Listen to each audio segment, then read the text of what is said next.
रुकुमकोट नाथीघाटको पुल, नाथीघाट भन्छु नै, यो धाउनेको पुल।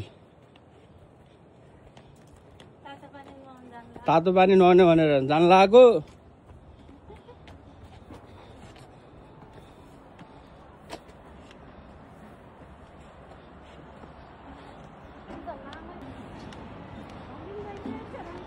अलि बिचमा गएपछि हल्लिन्छ हल्लिँदैन अब अहिले।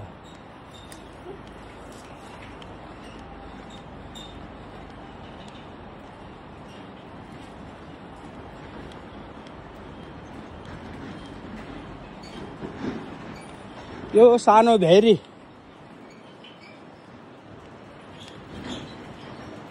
तराईमा बसेका मान्छेलाई गाह्रो हुँदो रहेछ हिँड्नलाई। यहाँ त यो लोरी लेक भयो, यो धाउने फाँट सर्लक्क लगाएर तलसम्म चाहिँ हो धाउने फाँट।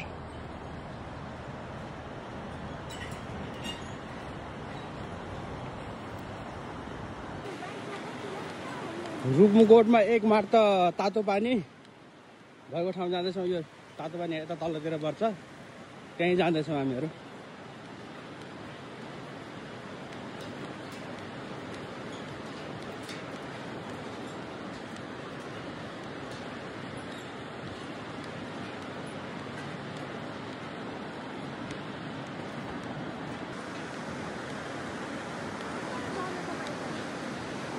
ल गाडी मोटर हिँड्नलाई माथि छ पक्की पुलहरू।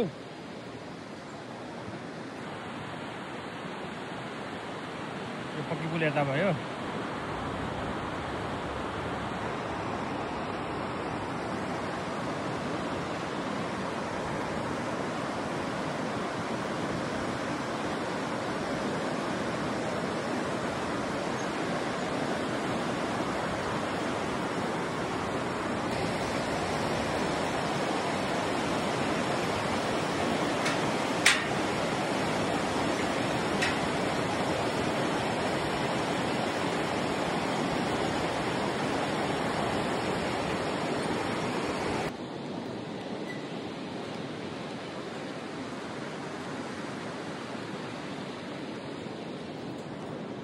कति लामो पुल हो के, भ्याइँदै भ्याइन्न त हिँड्दा हिँड्दा पनि।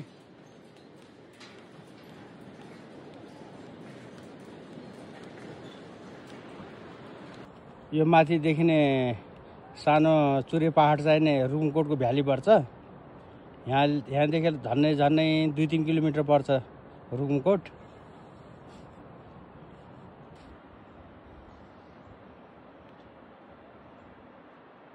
सम्पूर्ण साथीभाइहरूले लाइक सेयर गरिदिनु होला। अरू आउँदा दिनहरुमा अरू नयाँ नयाँ भिडियोहरू पनि अपलोड गर्नेछु।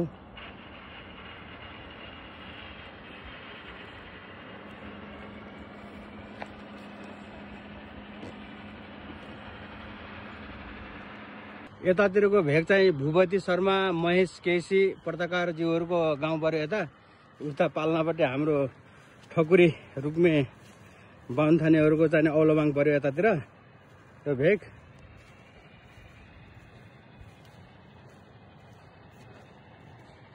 तातो पानी महेश गौतम केसीको गाउँमै पर्छ, पोखरा भन्ने ठाउँमा। लगभग हामीहरू तातो पानीको आसपासमा आइरहेका छौँ।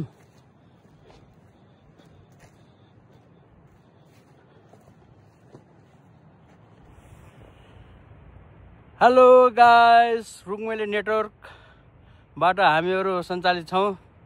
सम्पूर्ण दाजुभाइहरूले लाइक सेयर गरिदिनु हुन अनुरोध गर्दछु।